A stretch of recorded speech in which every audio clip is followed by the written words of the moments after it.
출애굽기 10장 1절에서 6절 말씀 제가 봉독해 드리겠습니다. 하나님이 이 모든 말씀으로 말씀하여 이르시되 나는 너를 애굽 땅 종되었던 집에서 인도하였네 내 하나님 여호와니라. 너는 나 외에는 다른 신들을 내게 두지 말라. 너를 이와여 새긴 우상을 만들지 말고 또 위로 하늘에 있는 것이나 아래로 땅에 있는 것이나 땅 아래 물속에 있는 것에 어떤 형상도 만들지 말며 그것들에게 절하지 말며 그것들을 섬기지 말라. 나 내 하나님 여호와는 질투하시는 하나님인즉 나를 미워하는 자의 죄를 갚되 아버지로부터 아들에게로 3, 4대까지 이르게 하거니와 나를 사랑하고 내 계명을 지키는 자에게는 천대까지 은혜를 베푸느니라. 아멘. 그 수년 전에 아마 뉴스에 나왔던 것 같아요. 아마 아시는 분들도 계실 건데 그 굉장히 유명한 이제 조폭인데 조폭목 이렇게 두목 정도 되는. 근데 이제 이렇게 사람을 이렇게 뭐 살인하기도 하고 그런 이제 나쁜 죄를 지었기 때문에 감옥에 갔죠.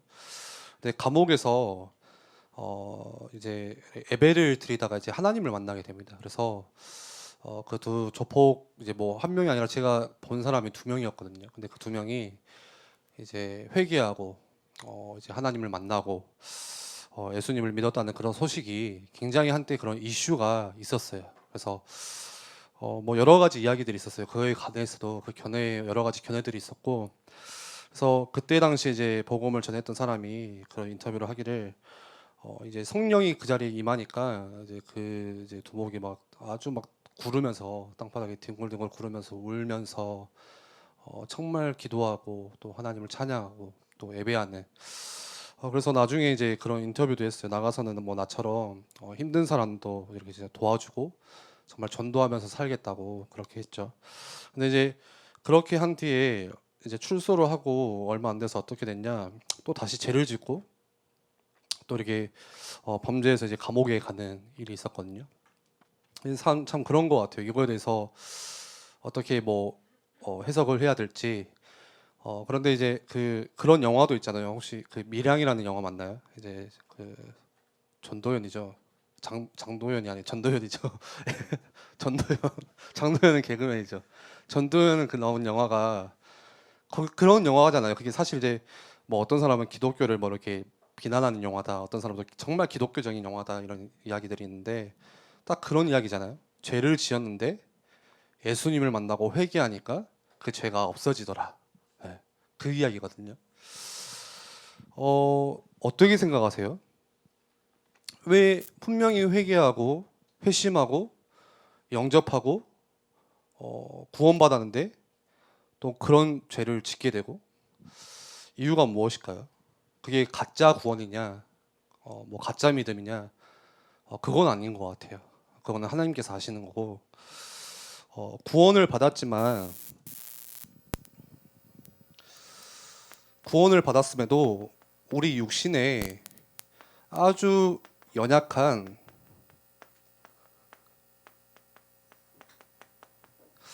이 죄성이 사라지지 않기 때문에 그래요. 네. 구원을 받았다고 해서 죄의 성질이 없어지는 건 아니에요. 연약한 우리 육신의 몸에는 그런 죄성이 계속 남아 있거든요. 그래서 우리 베드로후서 신약성경에 2장 22절 말씀까지 보면 20절에서 이렇게 말씀합니다. 제가 읽어드릴게요. 2장 20절에 만일 그들이 우리 주 대신 구주 예수 그리스도를 알므로 세상의 더러움을 피한 후에 다시 그 중에 얽매이고 지면 그 나중 형편이 처음보다 더 심하리니. 무슨 말이죠? 얽매이고 지면은요, 이 말씀에 괜찮다고 이야기하는 것이 아니라 오히려 더 심해지는 문제가 생길 것이라고 말씀을 하세요. 왜 그런가 하면은 21절에요. 의의 도를 안 후에 받은 거룩한 명령을 저버리는 것보다 알지 못하는 것이 도리어 그들에게 나으니라. 이해가 되세요? 아마 우리가 그냥 일반 사회에서 사회법도 이런 똑같은 원리가 적용될 거예요. 같은 죄를 지었지만 어린아이가 지면은 그게 이제 모르니까 지은 죄라고 해서 죄의 그 형벌이 참작되죠. 네. 그런데 반대로 성인이 범죄하거나 그 일을 잘 알고 있는 사람이 그 죄를 짓게 되면은 가중처벌이 임해요. 영적으로도 똑같아요. 예. 알고도 지은 죄, 그게 알지 못하고 지은 죄보다 더 심하다고 오늘 말씀하고 계세요, 여기서. 그래서 누가복음 12장 48절 말씀에는 이렇게 말해요. 알지 못하고 맞을 일을 행한 종은 적게 맞으리라. 좀 무섭죠. 알지 못하고 그 일을 행한 사람은 좀 적게 맞는데요, 덜 맞는데요. 근데 물은 많이 받은 자에게는 많이 요구할 것이요 많이 맡은 자에게는 더 많이 달라 할 것이니라. 근데 많이 알고 있는 사람들은 더 때린다고 말씀하세요. 예. 그래서 교육자, 특히 뭐 제가 짓는 죄는 더 크게 다가오겠죠. 저는 더 많이 알고 있기 때문에. 분명 우리 안에 여러분들도 마찬가지겠지만 분명히 우리 안에 죄를 알아요. 느끼는 능력이 있거든요. 이게 죄인지 아닌지 분별할 수 있는 능력이 반드시 있어요. 근데 오늘 말씀에는 그 죄를 알면서도 모른 척하고 지을 때 일어나는 일, 그거에 대해서 이야기를 하죠. 그리고 베드로후서 2장 22절에 계속해서 참된 속담에 이르기를 이렇게 이야기하죠. 개가 그 토하였던 것에 돌아가고 다시 먹고 토한 것을 다시 먹고요. 돼지가 분명히 씻었는데 그 더러운 구덩이에 다시 도로 누웠다 하는 말이 그들에게 응하였도다. 딱 이렇게 비유하고 있어요. 개가 토하고 다시 먹는 것처럼, 또 돼지가 깨끗하게 씻었지만 다시 그 우물에 더러운 물에 뒹구는 것처럼 비록 회개하고 우리가 십자가를 만났지만 마치 이것과 같다고 이야기를 해요. 다시 토한 것을 먹고 씻어졌다가 다시 뒹구는 일이 일어난다. 그 이유가 무엇이냐? 육신에 우리 안에는 연약한 죄의 성질이 계속 남아있기 때문에. 그래서 사도 바울은 디모데후서 4장 7절 말씀에 이렇게 고백을 합니다. 나는 선한 싸움을 싸우고 나의 달려갈 길을 마치고 믿음을 지켰다. 선한 싸움을 계속해서 인생 가운데 싸우고 나는 끝까지 믿음을 지켰다. 그러면서 8절에 이제 후로는 나를 위하여 의의 면류관이 예비되었으므로 주 곧 의로우신 재판장이 그날에 내게 주실 것이며 내게만 아니라 주의 나타나심을 사모하는 모든 자에게 도니라. 이 믿음을 지키기 위해서 나는 계속 싸워왔고, 그리고 마지막 죽을 때에도 처음 가졌던 주님을 향한 믿음을 지켰으니 주님 앞에 가면 면류관을 받을 것이라 사도 바울이 마지막에 이렇게 고백을 합니다. 그렇다면 여러분들 회개가 무엇일까요? 오늘 제목이 주님이 기다리시는 회개인데, 회개가 뭐죠? 우리는요, 어느 순간에 한번 점검해 보셨으면 좋겠어요. 그래, 어느 순간에 내가 예수님께서 다 이루셨어. 요한복음 19장 30절 말씀만 우리는 늘 붙잡고 있습니다. 예수님이 다 끝내셨어. 그래서 괜찮아. 예수님이 우리를 깨끗게 하셨으니까 죄를 지어도 또 용서하실 거야. 그렇게 해서 뭐를 가볍게 여기냐? 죄를 가볍게 여겨요.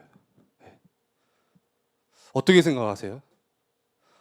특히 제가 이렇게 말하면은 율법이라고 이야기하더라고요. 다락방에서는 끝났습니다. 누려야죠. 율법. 저도 그러더라고요. 이게 죄인지 알고 있는데 지금 그걸 하고 있어요. 알면서도 한다니까요. 그러면서 그래, 기도하면 되지. 아, 그래, 나 이렇게 연약하니까 하나님이 그것도 아실 거야. 나 이렇게 또 이렇게 부족한 거 아시니까 하나님이 용서하실 거야. 채우실 거야. 그런데 문제는 뭐냐? 채우세요. 용서하시지만 문제는 내가 그 죄를 가볍게 여긴다는 거예요. 점점 이 죄가 제게는 가볍게 나가온다는 거예요. 그런데 이 회개를 하지 않으면 어떤 일이 일어나냐? 당장에 우리 마음에 일어나는 일이 한 가지가 있는데 그게 뭐죠? 스스로의 잘못에는 한없이 관대해요. 죄가 가벼워지니까 내가 짓는 죄에서는 굉장히 관대해요. 나는 의인이야. 나는 바리새인이야. 나는 이만큼 실수한 것도 나는 괜찮아. 근데 반대로 뭐죠? 다른 사람이 짓는 남의 잘못에 대해서는 한없이 손가락질하고, 한없이 정죄하고, 한없이 비난하고, 이야기를 아끼지를 않아요. 야, 쟤 봐라, 쟤. 예. 같이 모여서 두세 사람이 모여서 야, 저 집사님 봐라. 그런데 나를 보면요, 나에 대해서는 굉장히 간대해요. 너그러워요. 예. 가벼워요. 남의 죄는 무거워요. 그래서 이야기하잖아요. 우리가 회개를 하지 않으면 일어나는 일이에요. 예. 내 죄를 보는 것이 아니라 남의 죄를 크게 여겨요. 남의 잘잘못을 따지게 돼요. 그렇다면 회개는 뭐죠? 회개가 뭘까요, 여러분? 일반적으로 우리가 생각하는 회개는 이런 거예요, 다. 신세 타령, 자기 연민. 일반적인 회개라고 하면 그런 걸 떠올려요. 혹은 감성의 자극, 또 혹은 책임 회피. 예. 보통 우리가 하는 일반적인 회개의 모습이 이런 것들이에요. 예. 신세 타령, 자기 연민, 책임 회피, 감성으로 우리가 자극하는 거. 그런데 하나님께서 하나님을 믿는 의인이나 하나님을 믿지 않는 악인에게도 똑같이 주시는 일반적인 은혜가 다 있어요. 신학적으로. 예를 들어서 의인이든 악인이든 해를 비추시고요. 그 사람이 의인이든 악인이든 똑같이 비를 내리시고요. 또 한 가지는 의인이든 악인이든 상관없이 동일하게 죄책감을 느낄 수 있는 능력을 다 심어주셨어요. 그래서 아무리 하나님을 모르는 사람이라도 이 죄책감 때문에, 이 작은 양심 때문에 하나님을 알 수 있는 조금의 틈을 하나님께서 다 주셨어요. 그게 일반 은혜라고 하는, 일반 은총이라고 하거든요. 그런데 하물며 여러분들은 어떨까요? 하나님을 믿는 성도들은 어떠겠어요? 더 무겁겠죠. 매주 우리가 예배 와서 하나님의 말씀을 듣는 성도들은, 우리들은 더 민감해요. 그래서 교회 올 때마다 누가 나보고 죄인이라고 하지 않아도 내가 무슨 죄를 지었는지 알고 있어요, 우리는. 깨닫고 있어요. 그리고 우리는 그것 때문에 회개 기도도 해요. 나를 용서해 주시고, 불쌍히 여겨 주시고, 긍휼을 베풀어 주시고. 그런데 그 순간적으로 내가 하나님의 입장으로 나를 바라보게 돼요. 하나님이 긍휼히 여겨 주셔. 그러면서 내가 하나님의 입장에서 그래, 너 부족하지. 그래, 너 연약하지. 내가 하나님에 대해서 다 용서해 버려요. 그게 우리가 잘못 알고 있는 회개예요. 우리가 죄를 가볍게 여기고 있다는 증거예요. 회개는 자기 연민도 아니고요, 나를 불쌍하게 보는 것도 아니에요. 감성으로 자극하는 것도 아니고 책임을 회피하는 것도 아니에요. 성경이 말하는 회개는 이게 아니에요. 진정한 회개의 본질은 무엇이냐? 뭘까요? 우리가 그토록 회개를 많이 들어왔고, 뭐 회개에 대한 요즘에는 뭐 많은 운동들, 집회들도 있지만 변화가 없어요. 이유가 무엇이죠? 변화가 되지 않는 그 이유가 무엇이에요? 주님이 기다리시는 회개가 아니기 때문에 그래요.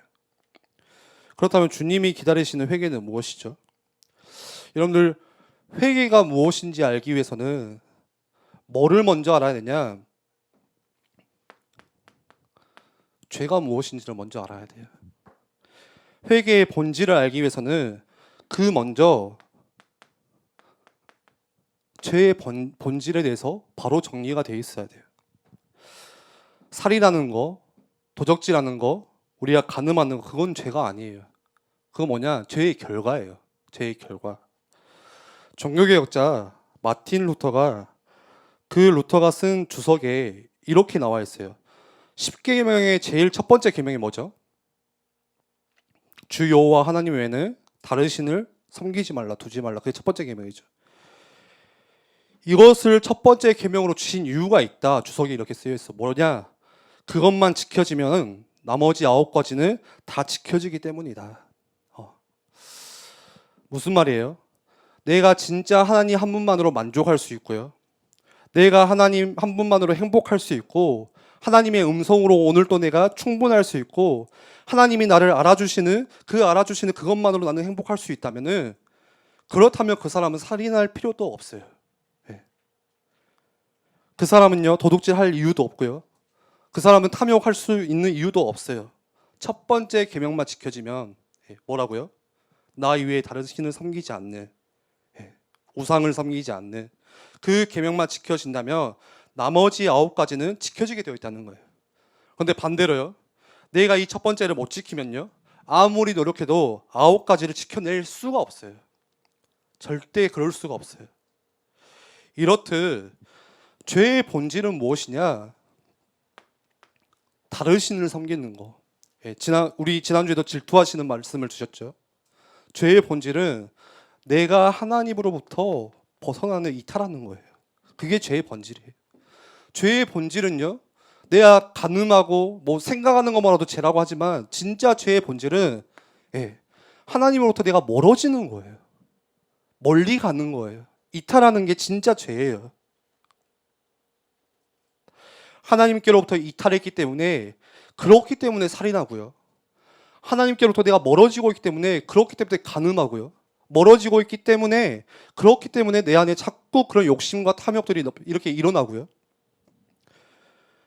그러면서 자꾸 사람들을 회개해요. 하나님 제가 이거 하지 않을게요. 뭐 탐욕하지 않을게요. 바람피지 않을게요. 간음하지 않을게요. 사실상 그것은 회개가 아니라 뭐죠? 내 행위를 바꾸겠다는 그냥 결단이에요. 그냥 행위를 바꾸겠습니다 하는 결단. 진정한 회개는 무엇이냐? 내가 다시 하나님께로 돌아가는 거. 이게 진정한 회개죠. 내 죄를 나열해서 고백하고 하나님이 이거를 제발 긍휼히 여겨주시옵시고 불쌍히 여겨주시고 나를 용서해 주시고 그게 아니라 오늘 내 삶이 하나님께로 다시 돌아가는 거예요. 그게 회개예요. 죄라는 것이 하나님께로부터 이탈하는 것이라면 회개라는 것은 하나님께 돌아가는 게 회개예요. 하나님께 돌아가니까 어떤 일이 일어나죠? 살인할 필요도 없어요. 내가 하나님께로 돌아가니까 간음할 필요도 없고 탐욕질할 필요도 없어요. 하나님께로 돌아가니까. 회개의 본질은 내가 하나님께로 돌아가서 주님을 다시 만나고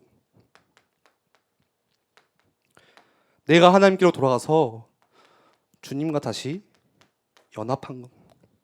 그게 회개죠. 그래서 회개를 한마디로 요약하자면 주님을 원합니다. 이겁니다. 주님을 원해요. 그게 회개예요. 주님을 원해요. 나 무엇과도 주님을 바꾸지 않으리. 다른 어떤 은혜도 구하지 않으리. 지금 내 상황이 회복되지 않아도 괜찮습니다. 부흥하지 않아도 괜찮습니다. 이대로 내 인생이 끝나도 괜찮습니다. 그렇지만 주님만을 허락해달라는 거, 그게 회개예요. 내 상황이 나아지지 않아도 그렇지만 주님의 얼굴만을 보기 원하는 거, 그게 회개이고 오늘 하나님께서 우리에게 요구하시는 바입니다. 좀 말씀을 마무리할 건데요. 우리 한 해를 마무리하면서 이제 오늘이 이제 마지막 주죠. 마지막 예배죠. 모든 교회마다 은혜로다 은혜로다 찬양해요. 이것도 은혜입니다. 저것도 은혜입니다. 그런데요, 여러분들 진짜 모든 게 막 은혜라고 하는데 진짜 은혜가 여러분에게는 무엇이에요? 오늘 우리 오늘 뭐 3부 때도 찬양하지 않을까요? 하나님의 은혜 이 모든 것이 하나님의 은혜라 하면서 음정 무시하고 다 그냥 무조건 하나님의 은혜라고 하거든요. 그런데 여러분들 무엇을 진짜 은혜라고 고백하세요? 뭐가 은혜입니까 지금? 그래 괜찮아 은혜야 이거예요? 그 앞으로도 잘하실까? 그게 은혜입니까? 오늘 우리에게요 마지막으로 드리고 싶은 말씀은 이 회개가 없으면 은혜의 깊이가 없어요. 내게 이 회개가 없다면은 내가 죄인임을 알아야 내가 진짜 죄인임을 그걸 깨달아야 하나님의 은혜가 내게 진짜 귀하다는 것이 느껴져요. 누가 그래요? 은혜 받고 싶은데 은혜를 못 받겠대요. 말씀 듣고 은혜 받고 싶은데 은혜가 자기에게는 없대요. 답답하대요. 왜 그럴까요? 왜 그럴까요? 돌아가세요. 내 안에 정말 연약한 죄성이 아직도 남아있고 이 죄가 하나님과 멀어지게 하는 죽을 수밖에 없는 이 죄가 정말 내가 진짜 벌레 같은 죄인 그 죄인임을 알아야 십자가의 사랑이 나한테는 귀하게 여겨지는 거예요. 내가 죄인임을 알아야 그래야 하나님의 은혜가 그 깊이가 내게 느껴지는 거예요. 회개는 무엇이냐? 하나님께서 주신 선물이고요. 우리의 잘잘못을 따지는 게 아니라 하나님을 찾아가는 것이 회개고요. 회개는 다시 내가 하나님께 돌아가는 거, 하나님께 가까워지는 거, 하나님과 다시 마음을 합치고 연합하는 거, 그게 회개입니다. 그래서 우리 청년들에게 정말 이 회개의 시간들이 여러분들에게 있으셔야 돼요. 예. 가장 먼저 기도를 시작할 때도 여러분들 회개하셔야 돼요. 회개하셔야 돼요. 예. 우리가 주님 앞에 나와서 예배드릴 그 첫 시간에도 여러분들 회개하셔야 돼요. 하나님 은혜를 주시옵소서 맞지만 먼저 회개하셔야 돼요. 하나님께 토설해야 돼요. 다윗이 고백하잖아요. 내가 토설치 않음으로 내 뼈가 아프대요. 그만큼 그 죄책감을 무겁게 여기는 거거든요. 여러분들 한 해를 마무리하면서요, 진짜 이 하나님께 회개하는 시간, 은혜로 다 고백하기 이전에 하나님께 먼저 진짜 진실되게 다시 고백할 수 있는, 죄인임을 고백할 수 있고, 내가 지금 어떤 죄 가운데 있는지, 혹시 내가 이 죄를 가볍게 여기고 있지는 않은지, 지금 오늘 또 하나님과 점점 내 마음이 멀어지고 있지는 않은지, 지난주 말씀처럼 내 안에 나도 모르는 바알 신상을 섬기고 있고요, 내 속에 아세라 신상을 섬기고 풍요로움을 따라서 부함을 따라서 따라가고 있지는 않은지 먼저 회개하시기 바랍니다. 그리고 여러분들 송구 영신 예배를 통하여서 이번 주 또 원단 말씀을 통하여서 그 깊은 회개 가운데 주시는 크신 은혜가 체험되어지기를 기도하겠습니다. 함께 기도합니다. 로마서 8장에도 말씀하죠. 그리스도의 그 십자가 사랑으로 더 이상 정죄함이 없다, 이렇게 우리에게 선포를 하십니다. 예, 맞습니다. 그런데 한편으로 예전에 나영아 목사님이 말씀하신 것처럼 정말 저는 맞다고 생각이 돼요. 예. 우리의 죄를 깨끗게 하시고 용서하신 것은 너무 감사하지만 그렇다고 해서 우리가 지은 죄를 잊어버리고 살면 안 된다. 예. 우리가 자꾸만 더 그 죄를 생각하고 회개해야, 그래야 그 마음 가운데, 그 10년 가운데 하나님께서 주시는 더 크신 은혜가 있습니다. 이 시간 우리 같이 함께 기도하겠습니다.